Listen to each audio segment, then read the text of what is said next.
Hello mga langga, yun, good morning. Maliligo na kasi papasok na rin sa trabaho.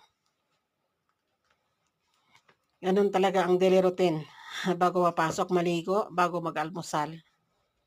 Ganun ang buhay namin mga OFW dito. Ayan.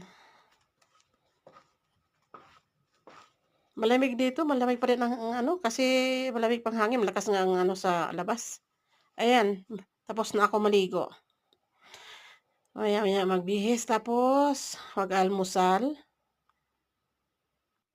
Papasok na Ayan rin sa guys, trabaho. katatapos ko lang maligo. Kaya Ayan, nga papasok na naman sa trabaho. ito ang buhay ng OFW.